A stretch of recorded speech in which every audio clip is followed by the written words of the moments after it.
Escola Sabatina começou, me encontrarei com meu Jesus. Olá, irmãos, tudo bem com vocês? Irmãos, vamos para mais uma lição da Escola Sabatina? Antes, só fazendo um aviso, né? Eu acho que já deu para perceber que a minha voz não está muito boa, estou um pouquinho rouca, mas espero que mesmo assim você consiga compreender aí, né, o conteúdo da lição desta semana, tá bom? Vamos lá? A lição dessa semana é a lição 7, né? Olha só, nós já estamos na lição 7.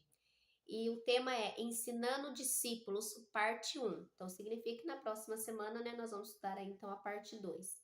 Marcos capítulo 8, verso 34 diz assim: Então, convocando a multidão e juntamente os seus discípulos, Jesus lhes disse: Se alguém quiser vir após mim, negue a si mesmo, tome a sua cruz e siga-me, né? No momento da lição, a gente vai falar novamente sobre esse verso aqui. E aqui então, na parte de sábado, como introdução, está dizendo que a primeira metade de Marcos, né, ele se concentrou então em dizer quem Jesus é, através de seus atos poderosos, seus ensinamentos, milagres, né? Ele estava mostrando que ele era o Messias, né? E num ponto crucial aqui da lição, Jesus pergunta então para os seus discípulos o que eles achavam que era Jesus, quem era Jesus para eles, né? E o que eles acreditavam a respeito do mestre, né? E aí então Pedro dá uma resposta muito clara a isso, né? E Jesus começa a explicar então um pouco mais o seu ministério, já partindo ali para os seus passos rumo à cruz. E nós vamos estudar um pouquinho sobre isso. Também vai falar ali da cura, né? De um cego. E aí nós vamos falar um pouco sobre estas lições, tá bom? Então vamos lá para a parte já de domingo, que diz assim: vendo claramente, né? Nós estamos em Marcos capítulo 8, você já pode acompanhar na sua Bíblia também, a partir do verso 22, né, até o 30. Vai contar ali a respeito de um cego, né, quando eles chegaram a Betsaida. A Bíblia, né, os evangelhos, eles relatam várias histórias, né, a respeito de cegos sendo curados. E essa em Marcos, ele é uma história peculiar, porque é mencionada apenas no Evangelho de Marcos, né? E é um milagre onde Jesus toca duas vezes, né? Jesus tem duas ações ali ao tocar os olhos, né, do cego, até ele ter então a sua visão restabelecida, né? E é muito interessante também que ele toma esse cego pela mão e tira ele da aldeia, né? E a lição faz uma pergunta: por que foi necessário tocar no homem duas vezes? Será que apenas uma vez Jesus não teria poder suficiente para curar? Claro que teria, né? Quantas vezes Jesus, mesmo sem tocar, somente com a sua palavra, ele curava, né? Então, por que será que Jesus deu esses dois toques, né? E a lição, ela faz a gente entender, pelo contexto bíblico, pelos diálogos que se seguem, que Jesus estava ensinando algo ali muito importante aos seus discípulos, né? Que às vezes leva tempo para desenvolver a percepção espiritual. Quantas e quantas vezes Jesus explicou ali sobre a sua morte, morte de cruz, a ressurreição ao terceiro dia, e os discípulos nada entendiam, né? Então, a restauração da visão é uma metáfora do crescimento no discipulado, né? Então, o discípulo de Jesus, ele precisa dessa visão espiritual. E Jesus, ele respeita até esse tempo, né, que os discípulos levaram para compreender, sempre explicando, ensinando, né, para que eles compreendessem. Porque quando Jesus não estivesse mais ali, eles deveriam levar a missão, a palavra adiante, né? E na segunda vai falar do custo do discipulado, né? Nós já vamos encontrar em Marcos capítulo 8, 31 ao 38, né? Os discípulos chegaram a um ponto crucial na sua relação com Jesus. Eles agora sabiam que ele era o Messias, né? E quando Jesus os chama, né, pela primeira vez, ele disse, né, que faria deles pescadores de gente. Mas Jesus não mencionou os problemas durante esse percurso, né? Agora, eles sabiam quem era Jesus, né? Jesus revelou o objetivo de sua missão, que era necessário que ele sofresse muitas coisas, fosse rejeitado, fosse morto e iria ressuscitar após 3 dias, né? Mas foi uma notícia muito chocante, porque até então eles não tinham se deparado com esses desafios, né? E Pedro, que havia acabado de confessar que Jesus era o Messias, quando Jesus pergunta, né, Então, quem vocês vão dizer que eu sou? E Pedro disse, tu és o Cristo, né, o Messias. Aí Pedro chama Jesus de lado e repreende Jesus por ter usado aquelas palavras, né? Então, a lição diz que Cristo chama Jesus de Satanás. Você vai ler isso lá em Marcos, né? E lhe disse para sair do seu caminho, porque os pensamentos que Pedro estava tendo naquele momento não estavam de acordo com a vontade de Deus, né? Pedro estava achando um absurdo Jesus falar a respeito daquilo, mas aquilo era a missão de Jesus, né? Jesus o repreende naquele momento. Os seguidores de Jesus são chamados a ter o mesmo objetivo que Jesus, fazer o quê? Tomar a sua cruz e seguir a Jesus, né? Na lição aqui diz que o método de crucifixão, era um método de maior crueldade que existia na época, né? Execução mais cruel que tinha, humilhante, né? E era usada ali então pelos romanos, né? E aí quando Jesus fala que eles deviam tomar a cruz, como assim, né? A cruz para eles já tinham essa figura de que era algo terrível. E como assim uma pessoa escolheria tomar a sua cruz, né? E Jesus então explica não apenas o custo do discipulado, mas também o grande valor que ele possui. A fé cristã ela é um paradoxo, né? Perder a vida é, na verdade, a única forma de ganhá-la, de encontrá-la. Por outro lado, ganhar o mundo inteiro, mas perder a vida eterna é um absurdo. Então, Jesus, na verdade, estava preparando eles para esses desafios, que não era apenas, aceito a Jesus, vou segui-lo e vai ficar tudo tranquilo. Não é assim a nossa vida? Quando nós aceitamos Jesus, muitas pessoas têm a ideia errônea de que agora eu vou viver no mar de rosas, tudo tranquilo. E não é assim o discipulado. Assim como Jesus foi rejeitado, assim como Jesus teve problemas ali, né, a enfrentar, nós também enfrentaríamos isso, né? Nós enfrentamos isso dia a dia. Mas isso nos mostra o quão precioso é o discipulado. Não é algo fácil, mas é algo com a ajuda de Jesus nós conseguimos chegar lá, né? E Jesus estava ensinando isso aos seus discípulos. Agora vai falar sobre o monte e a multidão, né? Aqui nós já estamos em Marcos capítulo 9, do 1 ao 13. Em Marcos 9:1, Jesus ele predisse que alguns dos que estavam com ele, né, ali, dos seus 12 discípulos, alguns não passariam pela morte antes de verem a chegada do reino de Deus, né, com poder.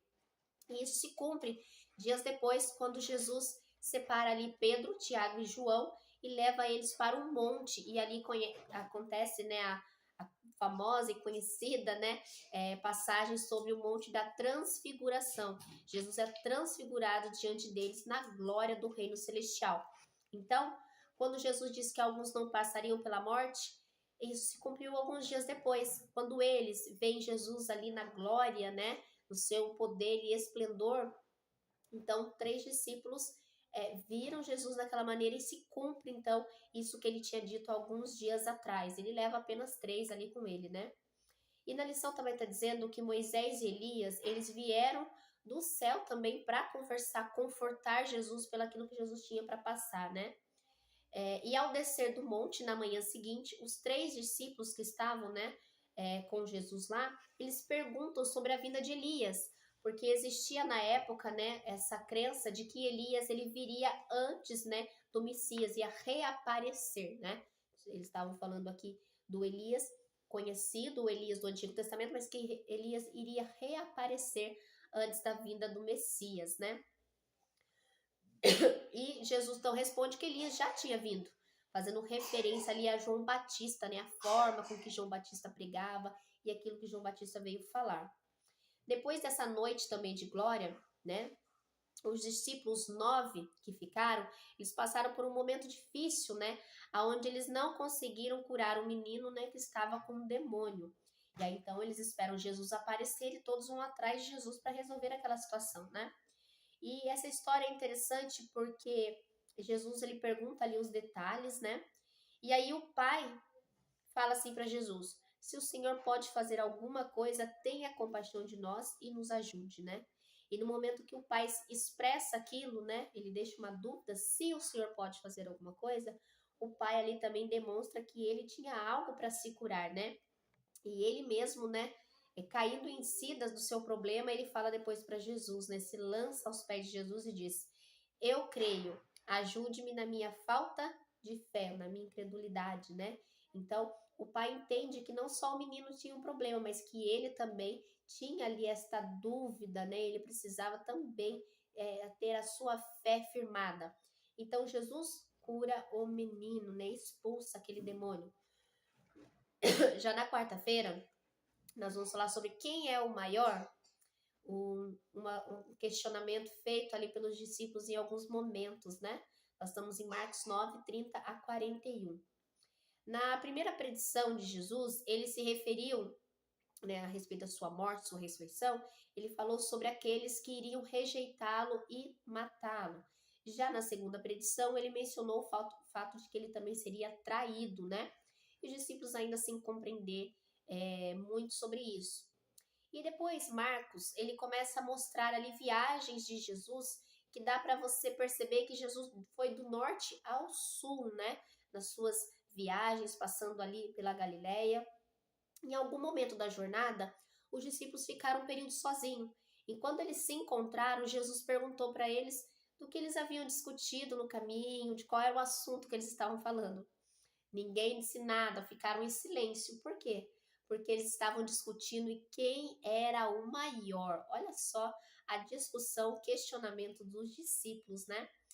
E a lição chega a dizer aqui que a maioria das pessoas não admitem, mas a questão de quem é o maior chega um momento que todos pensam, né?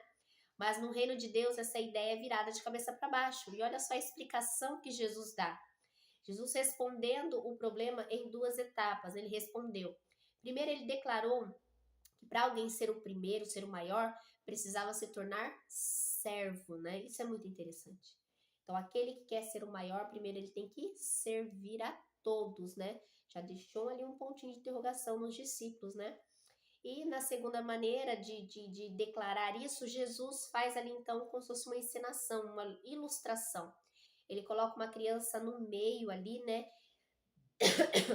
Pega assim a criança nos braços e Jesus diz que se recebermos aquela criança, também receberemos a Cristo e, por fim, o Pai, né?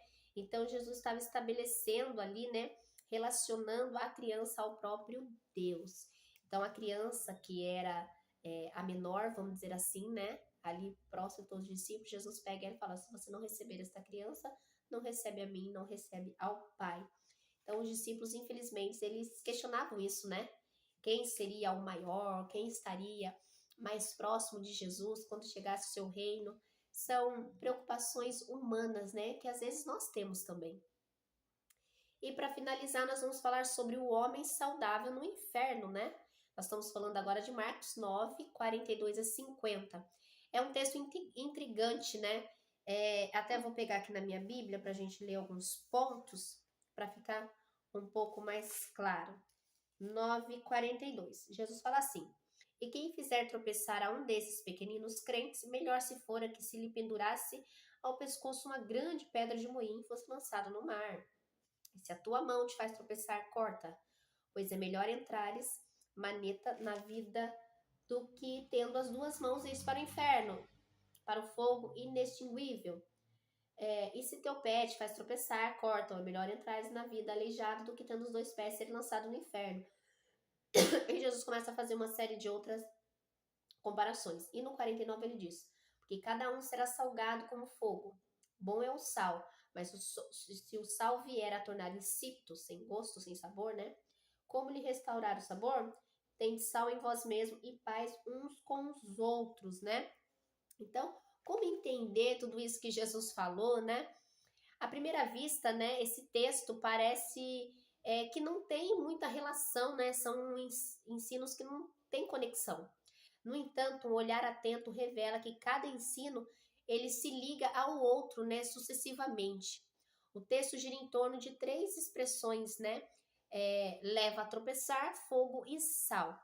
O primeiro ensino diz respeito aos pequeninos, né? Jesus fala ali que aquele que levar a tropeçar um dos pequeninos era melhor que colocasse uma pedra no pescoço e se jogasse ali, né? Então, dentro de um poço, né? Então, Jesus estava falando do quê? Da responsabilidade de zelar pelos pequeninos, né? Os irmãos que requer mais cuidado, né? Um cuidado especial. Na ética do Antigo Testamento, tinha muito disso, dessa ética de cuidar daqueles mais necessitados, os fracos, né? Que eram as viúvas, órfãos e estrangeiros. Então ali Jesus estava dando uma lição, principalmente para os mestres e líderes, né? Religiosos que tinham essa missão de cuidar dessas pessoas, né? Então Jesus estava reafirmando o compromisso de lidar com os pequeninos. E a expressão fizer tropeçar nos leva ao ensino mais longo dessa passagem. Duas questões vão nos confrontar, né? Primeiro, Jesus estava realmente ensinando que as pessoas deveriam cortar a mão ou o pé ou arrancar um olho, né? Quando ele estava falando que era melhor fazer isso do que, né, entrar com todos os órgãos, com todos os membros, mas ir para o inferno, não para o céu, né? Então, será que Jesus estava ensinando que a gente tem que se mutilar? Obviamente que não, né? Jesus não ensinou a mutilação. Jesus usou aqui uma figura de linguagem chamada de hipérbole, né? Que é um exagero de expressão. Então, se perder a mão ou o pé ou o olho é terrível. Quanto mais desastroso deveria ser para o cristão levar alguém a pecar. Então, era isso que Jesus estava dizendo, né?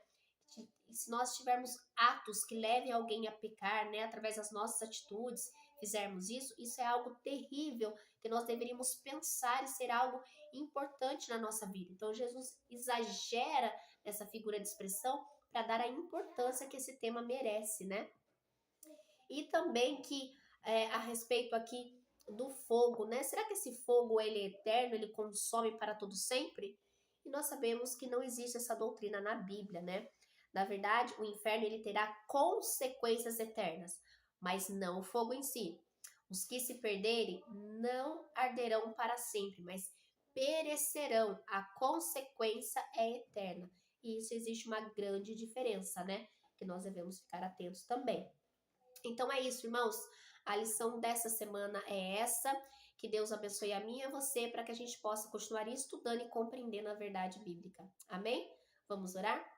Senhor amado Deus, querido eterno Pai, obrigado pela lição, obrigado pelo entendimento que o Senhor nos dá e que nós venhamos a entender, Pai, que o preço do discipulado, ele não é barato. Ele é custoso, ele é difícil, mas é a maior recompensa de todas, Senhor. Viver esta vida para louvar e bendizer o teu santo nome, cumprir a missão e receber a coroa de vida eterna quando o Senhor retornar nas nuvens do céu. Nos ajuda a praticar a tua palavra e a viver nela. É o que te peço e te agradeço em nome de Jesus. Amém. E graças a Deus. Amém? Até a próxima lição, se Deus quiser.